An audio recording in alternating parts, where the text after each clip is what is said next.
round 3 or 4. Honestly, when you see how the rest of the draft went.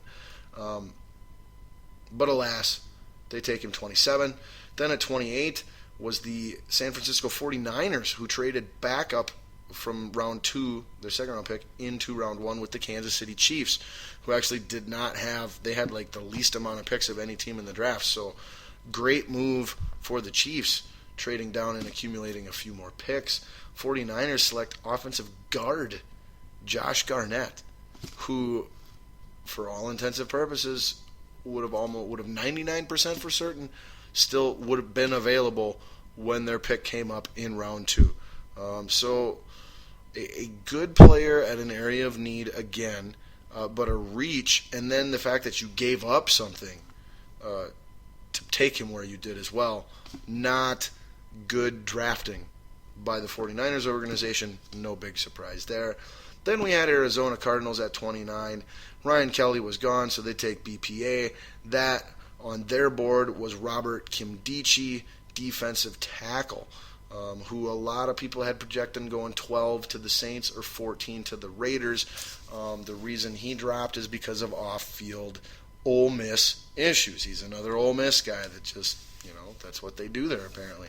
Unless you're Laquan Treadwell, you're out making and raising babies. So, which is a lot better than what these other guys are doing for the most part, I think most people would say. But then our final 2 picks, we had the Carolina Panthers going best player available. At least that's the only way you can justify it at pick 30 with defensive tackle Vernon Butler. Very much not the best player available at his position, in my opinion, and very, very much not any remote position of need on that team whatsoever. You need wide receivers, you need offensive tackles, you need a new running back, you need a little bit of depth at linebacker, and you definitely need some help now in your secondary with Josh Norman gone. Defensive tackle, you've got 2 Pro Bowlers that are just barely entering the primes of their careers as your defensive tackles in Kawan Short and Star Lotulelei, or however you say that. So taking a defensive tackle with that pick is absolute nonsense. Again, Panthers bombing it. And then finally, we had the Seattle Seahawks, who traded down a few spots, got their guy that they would have taken at 26 anyway, and that being offensive lineman, tackle, possible guard, George Ifedi. And that concludes our recap of the first round of the NFL Draft, team by team, pick by pick. Now we will briefly go over then who the teams all picked, who every team picked in every round of the draft real quick, and then I will give you my grades and analysis on that. And then we will be done. We will put out, yes we will put out Balls on Fire and quickie style our way through the rest of our sports topics for this week. Actually, what I think we'll do is I think we'll just go by it team by team. I'll give you the team's complete draft picks, a little bit of analysis, and then the draft grade for that team. And we'll start, of course, with mine, possibly your Minnesota Vikings. But before we start, I just want to clarify when it comes to my draft grades that I try to have the most unbiased, well-rounded overall draft grades as possible, better than anyone else. Most of these guys out there that you see given draft grades, they just have some players that they're familiar with and they like. And, you took this one player and I really like this one player, so you got a good grade.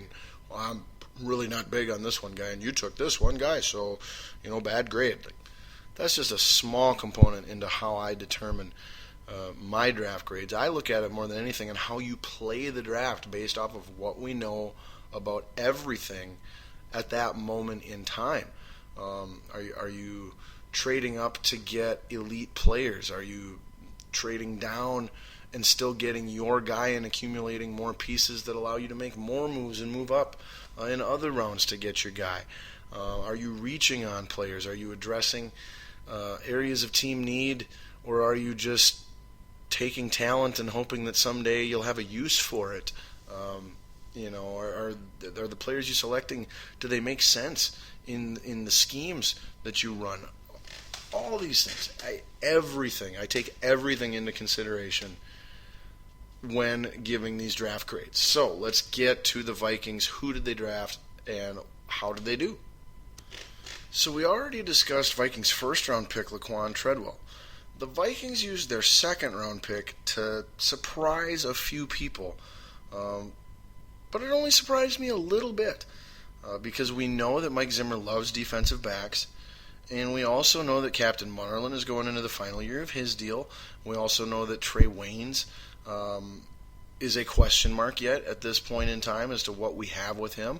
And Terrence Newman can't run and is on his literal last leg and was much better at safety last year where he didn't have to keep up with the fast guys as opposed to when he had to cover them on the outside. And so we don't want to really be asking him a whole lot of corner duties as well.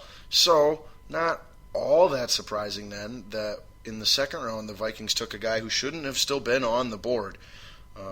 He was a first-round rated player, and his name is Mackensie Alexander, cornerback from Clemson. And I very much like this pick. Then in the third round, the Vikings traded that pick away for 2 picks in next year's draft, a third-rounder and a fourth-rounder, so turning that third-round pick into 2 picks in next year's draft. A lot of people like that move. I'm mediocre on it. I want to win now. I think we got a team that can win now, and I think there were players available in round 3 there that could have helped us win now. But it's all irrelevant if we win next year in spite of it, or if the players we get with the picks we acquired next year help us to become successful and reach that ultimate goal. Then it was ultimately a good move as well. So that, we like it, but we don't know if it was good yet or not. There we go. We like it, but we don't know if it was good yet. Then on the start of the third and final day of the draft, where the Vikings, to me, were one of the best teams with their picks on day 3, rounds 4 through 7, they picked their first pick in round 4 was offensive tackle out of Western Michigan, Willie Beavers. So everybody's going to love him with a last name like that. Then in round 5, we picked inside linebacker out of Missouri, Kentrell Brothers, who led the entire country in tackles last year in all of college football. And he was a top 5 rated inside linebacker on just about everything I saw as well. So to get him in round 5, fantastic pick. Then in round 6, we had to trade to get him. We got wide receiver from Germany, Moritz Boehringer. This guy, everybody's super excited about this guy. He's like the white German Odell Beckham. But he might be a little bit of a developmental project, getting the language, getting the speed of the game. I mean, he's basically a D1 college football player that was playing against junior high kids throughout his career. So there will be a little bit of an adjustment period, to say the least. But all the raw skills and measurables are there. The character seems to check out great as well. So a lot of people high on him. Then we had another 6th-round draft pick, 8 picks later. We took a tight end out of the University of Texas, San Antonio, the first player ever selected in the NFL draft from UTSA. The man who I spent 15 minutes yesterday talking on the phone with, interviewing for VikingsDigitalDiaries.com. That's right. If you head over to VikingsDigitalDiaries.com this week, you can hear my exclusive interview with Vikings 6th-round draft pick, tight end David Morgan II, billed as the best run-blocking tight end in the entire draft. Hands of a wide receiver, just not a whole lot of speed, but he's got the size and the power. This guy could be a huge value pick very early and for a long time to come. And I'm not just saying that because he took the time to talk with me. I was thinking that before. and then in round 7 we had 2 picks yet. Stephen Weatherly, outside linebacker from Vanderbilt. That's a good value pick in round 7. And then a phenomenal value pick in round 7. Safety J. Ron Kearse from Clemson. 6'4", 200 pounds. I had pointed him out as I'm cool with this guy in round 3, 4, 5. Like, this is a safety I'm okay with if we don't get Carl Joseph or Von Bell in round 2. And we were able to get him in round 7. So some phenomenal value and depth and addressing areas of need. It's just a really, really great job all around by GM Rick Spielman and the Vikings. And so our beloved Minnesota Vikings get... I've got an undetermined grade on this one yet. A lot of them are, just there's a little bit of leeway. I've got the Minnesota Vikings somewhere in between a B+ and an A- on this draft. That's right. They're a B+, A-, which is dang freaking good. And when we're all done, we'll see exactly where that ranks them, as far as, in my opinion, who had the best drafts. But we'll finish out. We'll get the other three teams in their division at least out of the way. Vikings having one of the, if the not the best draft in their division. However, in my opinion, there was a team in the North who had just a slightly better draft than the Minnesota Vikings, and that of all teams was the Detroit Lions. That's right, the Detroit Lions at 16 with offensive tackle Taylor Decker. Solid pick. Round 2, defensive tackle A'Shawn Robinson. He could have went 12 or 14. Huge area need. Great pick. Round 3, center Graham Glasgow. Top 5 center. Can start day 1 out of Michigan. Phenomenal pick. Round 4, Miles Killebrew, safety out of Southern Utah. Was one of those top safeties, it just depends on who you were talking to, what they value in a safety. Can step in and start day 1. Phenomenal round 4 pick. Then in round 5, guard Joe Dahl out of Washington State. You got a starting tackle, a starting guard, and a starting center in rounds 1, 3, and 5. You got a starting D lineman in round 2, a starting safety in round 4, and then just your depth for good measure in round 5. You got inside linebacker Antoine Williams. In round 6, you got quarterback Jake Ruddock, and defensive end Anthony Zettel, and long snapper Jimmy Landis. Nice. Drafted a long snapper. That's crazy. And then your final pick in round 7 was a running back, Dwayne Washington. Your first 5 picks, rounds 1, 2, 3, 4, and 5. I can see all 5 of those guys starting week 1. At least 4 of them starting week 1, most likely. So the Detroit Lions get an A-. I think the only way that the Detroit Lions could have done any better is with those final picks in 5, 6, 6, 6, and 7. Maybe packaging some of those together to get 1 or 2 less picks, but get a more surefire, better player yet. There were a few people available.